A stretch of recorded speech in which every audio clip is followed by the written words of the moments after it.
Thank you very much, Mr. Chairman. Mr. Secretary, let's just come back to Jose Ibarra, if we can. You know who that is. It's a question. You know what he did? I know what he's accused of doing. Which is? Murdering a young woman. And that wasn't the first crime that he committed in this country, was it? Senator, as I've articulated previously, I'm not going to speak about the facts of the case because there is an ongoing criminal investigation. Have you read his parole file? Senator, same answer. So you're not going to say whether or not you've read the parole file? I've got it right here. Have you read this? Senator, I do not want to speak to the particulars of the case given the pending criminal prosecution. Now, I find this interesting because this is a new answer today. You've changed your answers all over the map on this, and it looks like to me you just don't want to answer the question. 2 days ago, you were asked about this in the House Homeland Security Committee. I've got the transcript right here in front of me. You were asked the same question. Jose Ibarra, why was he paroled? You said, I don't know.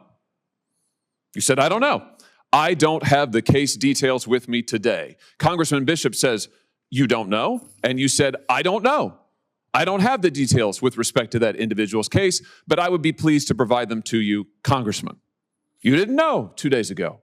Now, interestingly, on April the 10th, 6 days before that, you gave Senator Katie Britt a different answer. She asked you the same question. She said, why was Jose Ibarra paroled into the United States? You said, and I quote, Ranking Member Britt, there was no derogatory information of which we were aware. So you were happy to comment on the case then on April the 10th. By April the 16th, you had developed amnesia, and today you say you just won't comment. So which is it, Mr. Secretary? Now that we have the file, I'll tell you what the difference is. Congressman Bishop didn't have the parole file, and Senator Britt didn't have the parole file, and now we do have the parole file. And now we all know that the reason he was paroled into this country was because lack of detention capacity, which, as you and I both know, is not a valid reason under the statute.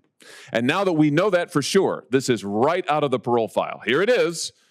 Subject was paroled due to detention capacity at the Central Processing Center in El Paso, Texas. Now suddenly you don't want to talk about it. This is extraordinary. It's also a pattern with you. So let me just try one more time. Have you read the parole file? Senator, I'm going to give the same answer, and let me say well, which one? Are you going to give me the answer you gave to Senator Britt? Or are you going to give the answer you gave to Congressman Bishop? Or the answer you gave to Senator Paul? Or do you want to try a fourth one?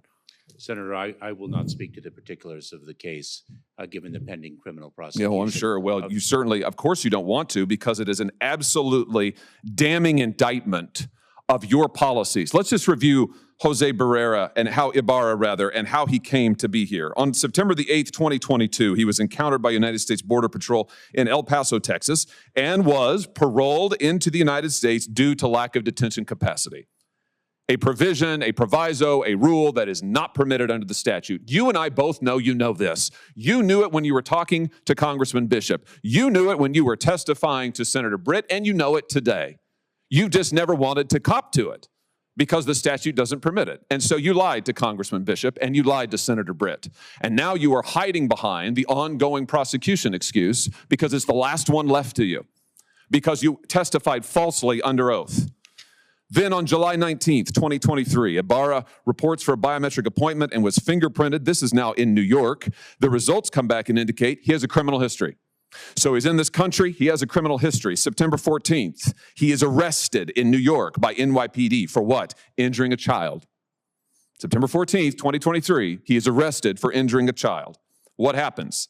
The offense was never prosecuted and the arrest was expunged. I'm reading right out of the parole file. Expunged. Nothing is done to this guy. He had a criminal record to start with. He's in the country on illegal grounds. You have falsely and illegally allowed him in. He commits a crime against a child. He's not prosecuted. It's expunged. In November, get this, in November, Ibarra files an application for employment authorization. And unbelievably, on December the 9th, 2023, it's approved. So this is your policies in action, Mr. Secretary. A criminal is permitted into this country on grounds flatly not permitted, flatly contradictory to the statute. He commits a crime against a child, and then he gets a work permit. He gets a work permit. You want to know why all of the jobs in the last 2 or 3 years have gone to illegal migrants? Working people in this country can't get a job, their unemployment rate's high. Why? Because of things like this. And then what's he do? Well, we all know. Then in February, he commits the heinous crime against Laken Riley.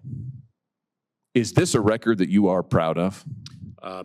Senator, you've misstated some facts. I have read from the parole file, which you have said you don't recall, don't have, you miscited. I'm reading from it. It is right here. And I've just, pursuant to the speech and debate clause, I have just read it into the record. And the reason is, you have lied repeatedly to Congress and to the American people about this. They deserve to know. And the only way they're going to know is if I tell them. I've just told them. It's in the record now. I've read it verbatim from the parole file. Verbatim. I just want to know, why did you change your story so often? Why didn't you just answer honestly to Congressman Bishop and Senator Brett? Senator, I am confident that justice will be vindicated in the criminal prosecution of the case. Well, hopefully he'll get more of a trial than you got. Otherwise, there'll be no justice for anyone at all. Let me ask you something else. Travis Wolf, do you know that name? Not off the top of my head. Travis Wolf is a 12-year-old boy from Missouri. This is him. Travis was killed on December 20th, 2023, or I should say he was in a tragic attack on that night. He died some weeks later, head-on collision. The person driving the vehicle, who's now been charged with 6 criminal counts, is Indrina Bracco. Do you know who that is? I do not, but let me communicate that I know that all of our hearts break for the family of this young boy who died in that accident. Well, she's an illegal migrant here from Venezuela. Local law enforcement tell me that she was detained briefly at the border in 2023 and then released. And then she commits this crime. Multiple people have been stabbed in O'Fallon, Missouri by illegal migrants. Mr. Secretary, I know that you think your policies are a success. You've sat right there in that chair and you've told me over and over our policies are working. You're on the record years and years saying that. Maybe they're working for you. Maybe they're working for your political objectives, whatever they may be. I don't know. But they're not working for Laken Riley or Travis Wolf or the people of my state. They are, in fact, a travesty. What you have done is a travesty. And, sir, it is long past time for you to go. Thank you, Mr. Chairman.